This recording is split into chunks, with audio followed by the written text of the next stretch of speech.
To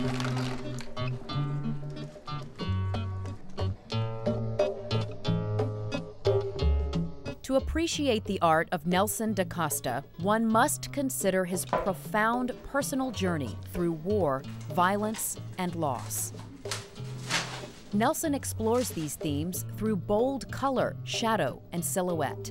There's a sense of memory for the things he cannot express in words. The more I work, the more I think I balance myself. Nelson shared his art and his story with us in the studio space he shares with other artists in Dorchester. He smiles a lot, plays drums occasionally, but mostly works hard, one painting at a time, each taking several weeks to finish. His talent was discovered in the most unlikely way. Nelson's home of Angola was in a brutal civil war. He witnessed the murder of his mother and father. 4 of his siblings were killed. At 12 years old, he was living in an orphanage where he was shot in the shoulder and left for dead. He ended up in a hospital where a Cuban doctor encouraged him to draw as part of his recovery.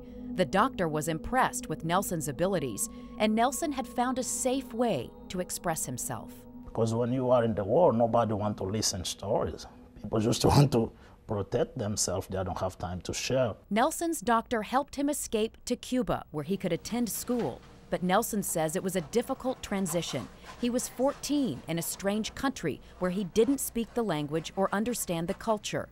But slowly, amazingly, he adapted. I look back, it's one of the most phenomenal to comprehend how I be able to understanding, how I understood.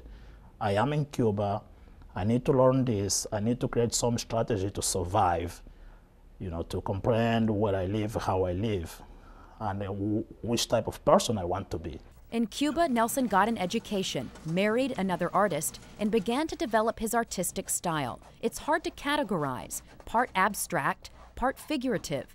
This work evokes the memory of a lost brother. It's not a portrait, just a shape against a backdrop of confusion and chaos. And at the same time, when you remember him, you remember the tragedy, the way he died. In Cuba, Nelson developed this idea of using his craft to transcend the trauma of his past. When I start to work, of course I feel I am here, but the things start to be together, you transcend in terms of where you are, in terms of space. Of course you are here, your feet on the ground, but your brain, is over the place. You start to perceive your life, sense of childhood, the more dramatic moments, the best moments, and you travel in this process to make the image. And of course, that traveling is the things make you feel better, is the things make you feel useful.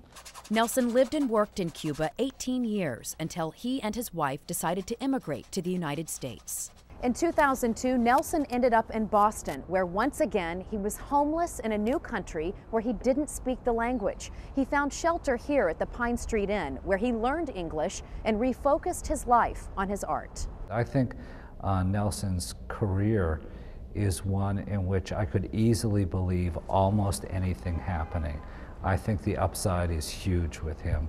Arthur Dion is director of Gallery Naga on Newbury Street in Boston. So these are 4 pieces of Nelson's from the past year and a half, 2 years. The gallery began representing Nelson a few years after he arrived in Boston. Nelson made it out of the Pine Street Inn and was accepted to the joint MFA program of Tufts University and the School of the Museum of Fine Arts. He invited Arthur to his review, and Arthur was blown away. What was it about this that knocked you out? Everything. It's got a very haunting quality. It's got people, it has objects, it has animals, everything's connected. We feel it almost more than we understand it.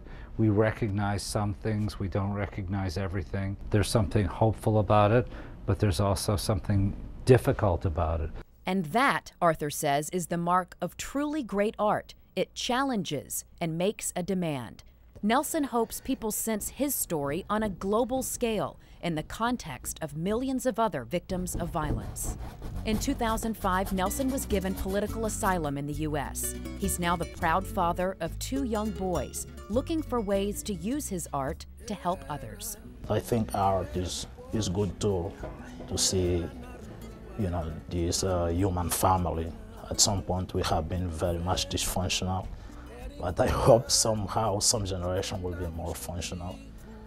So, and we have the responsibility and the capacity to make things working better.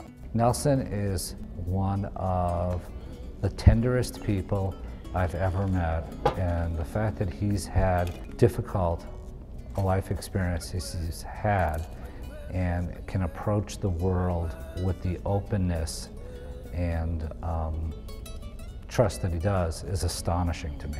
With each new finished piece, Nelson continues to journey beyond sadness and isolation to make himself whole. Beth Shelburne, NECN.